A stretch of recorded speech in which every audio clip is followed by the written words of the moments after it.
അസ്സലാമു അലൈക്കും വറഹ്മത്തുള്ളാഹി. അൽഹംദുലില്ലാഹ് അസ്സലാത്തു വസ്സലാമു അലാ റസൂലില്ലാഹ്. സഹോദരന്മാരെ, സുഹൃത്തുക്കളെ, ഒരു ചോദ്യം വന്നിട്ടുള്ളത്, ഒറ്റയ്ക്ക് കിടക്കാൻ പേടി തോന്നുന്നത് എന്തുകൊണ്ട്? ഇതൊരു കുട്ടിയല്ല ചോദിച്ചിട്ടുള്ളത്, നല്ല പക്വതയുള്ള പ്രായപൂർത്തി എത്തിയ ഒരു ആളാണ് ചോദിച്ചിട്ടുള്ളത്. അതുകൊണ്ട് ചോദ്യത്തിന് ചില മീനിങ് ഉണ്ടാവും, മനസ്സിലായില്ലേ? അതുകൊണ്ടാണ് നമ്മളിത് ഒരു വിശദമായിട്ട് റിപ്ലൈ ചെയ്യുന്നത്. ഇത്തരം സംഭവം ഉണ്ടാകുന്നത് അധിക വർഷവും ഒരു ട്രോമാറ്റിക് ഇൻസിഡൻറ്റ് ലൈഫിൽ ഉണ്ടായിട്ടുണ്ടാവും.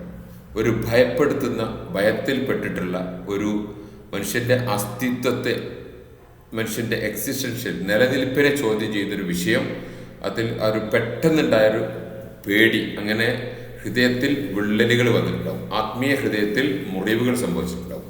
ഒരു ട്രോമാറ്റിക് ഇൻസിഡൻറ്റ്, ഉദാഹരണം വല്ല നായ ഓടിച്ചതോ, കള്ളനെ കണ്ടുപിടിച്ചതോ, അതുപോലെ അപകടത്തിൽപ്പെട്ടതോ, വെള്ളത്തിലൊലിച്ചു പോയതോ, എന്തെങ്കിലും ഒരു ഇലക്ട്രിക് ഷോക്ക് സംഭവിച്ചതോ, അങ്ങനെ എന്തെങ്കിലും ഒരു ട്രോമാറ്റിക് ഇൻസിഡൻറ്റ് ഒരു പക്ഷേ സംഭവിച്ചിട്ടുണ്ടാകാം. അങ്ങനെ ഉണ്ടെന്നുണ്ടെങ്കിൽ അതിൻ്റെ മെമ്മറി അൺകോൺഷ്യസ് മൈൻഡിലുണ്ടാകും. അത് സ്വാഭാവികമായിട്ട് രാത്രി ഉറങ്ങുന്ന സമയത്ത് നമ്മളിൽ റിഫ്ലക്റ്റ് ചെയ്യാം. രണ്ടാമത്തത് negative and bad feelings from others words and actions. മറ്റ് ആളുകൾ ഒരു മനസ്സമാധാനമില്ലാതെ വളർത്തപ്പെട്ട കുട്ടികളിൽ ഇത് ഉണ്ടാവാറുണ്ട്. അത് അൺഹെൽത്തി പാരൻറ്റിങ് വഴി വരുന്നതാണ്. അത് അൺഹെൽത്തി പാരൻറ്റിങ് വഴി മനുഷ്യന് ആദ്യം വേണ്ടത് സെൻസ് ഓഫ് സെക്യൂരിറ്റിയാണ്, സുരക്ഷിതത്വ ബോധം. അത് രണ്ടെണ്ണം ഉണ്ട്. ഒന്ന് ഇഹലോക ജീവിതത്തിൻ്റെതും മറ്റൊന്ന് പരലോക ജീവിതത്തിൻ്റെതും. ആഫ്റ്റർ ലൈഫും അതിൻ്റെ ബിഫോർ ഡെത്തും. അപ്പം ജീവിതത്തിന് ശേഷമുള്ള ഒരു പരലോക ജീവിതത്തിൻ്റെ സുരക്ഷിതത്വം, ഇഹലോക ജീവിതത്തിൻ്റെ സുരക്ഷിതത്വം, ഇത് രണ്ടും പ്രധാനപ്പെട്ടതാണ്. അതുകൊണ്ട് അൺഹെൽത്തി പാരൻറ്റിങ് വഴി ഒരു സുരക്ഷിത ബോധമില്ലെങ്കിൽ ഇങ്ങനെ സംഭവിക്കാറുണ്ട്.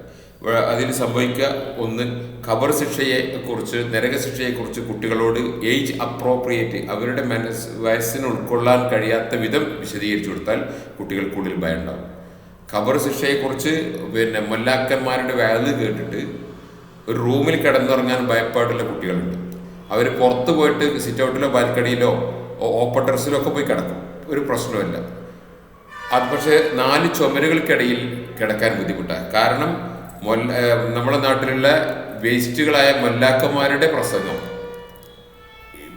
വിഡ്ഢിത്തപരമായ പ്രസംഗം, ആ രീതിയിലുള്ള, അതുപോലെ പാരൻസ് മക്കളെ മതം പഠിപ്പിക്കാത്ത രീതിയിൽ, വയസ്സിന് യോജിക്കാത്ത രീതിയിലുള്ള അധ്യാപനങ്ങൾ കൊടുക്കുക വഴി ഉണ്ടായിട്ടുണ്ട്. അതിനപ്പുറത്തേക്ക് ഇങ്ങനെ സെൻസ് ഓഫ് ഇൻസെക്യൂരിറ്റി വന്ന് മനസ്സമാധാനമില്ല, ഫ്രീഡം ഇല്ല, അണീസിനെസ് ആണ്, വെറീസ് ആണ്, ഇറിറ്റബിലിറ്റി, ഒരു എന്താ പറയുക, unhappiness, hopelessness, confusion, sad, grief, ഇങ്ങനെ പല തട്ടിലൂടെ കടന്നു വരുമ്പോൾ ഇതിൻ്റെ ഏത് സ്റ്റേജിലൂടെ പോകുന്ന സമയത്തും ഇതെല്ലാം സംഭവിക്കാം.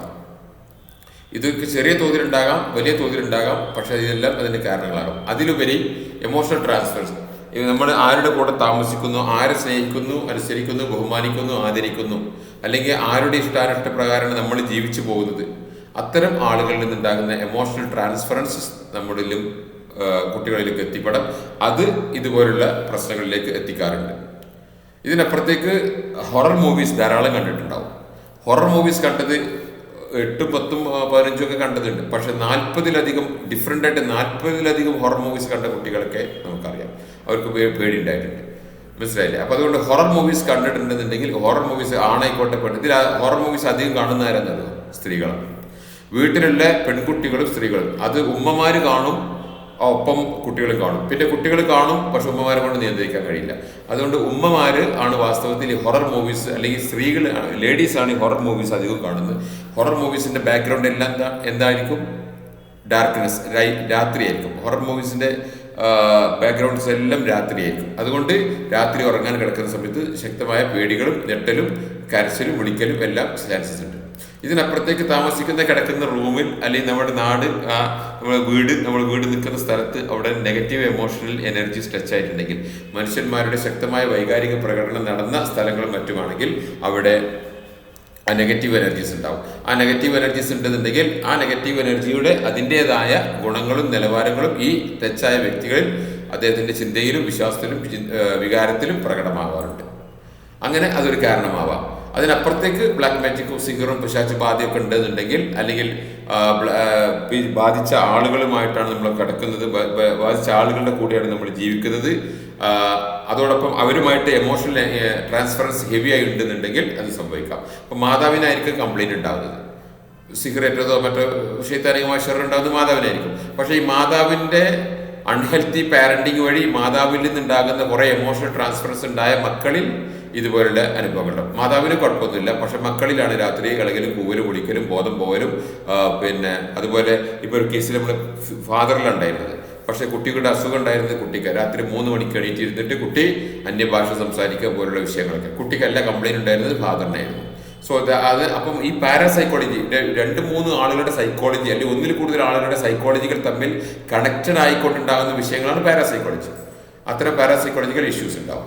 അതുകൊണ്ട് yes, we have final solution for any psychological and psychiatric illness including black magic, spiritual possession, evil eyes and എൻവി.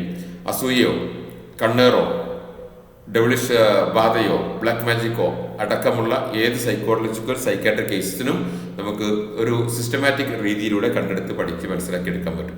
Through റൊക്കിയ, അതിന് റൊക്കിയ ചെയ്യേണ്ടി വരും ഒരു പക്ഷേ. Spiritual healing, Islamic counselling, therapeutic counselling, clinical parapsychology, personality reframing, ഈ സ്റ്റേജിലൂടെ എല്ലാം ഒരു പക്ഷേ വേണ്ടി വരും, അറിയില്ല. ഏതായിരുന്നാലും ഏത് റിലിജനും ഏത് കൾച്ചറിനും ഡയറക്റ്റും ഓൺലൈനും നമ്മൾ ചെയ്തു കൊടുക്കുന്നുണ്ട്. Thank you.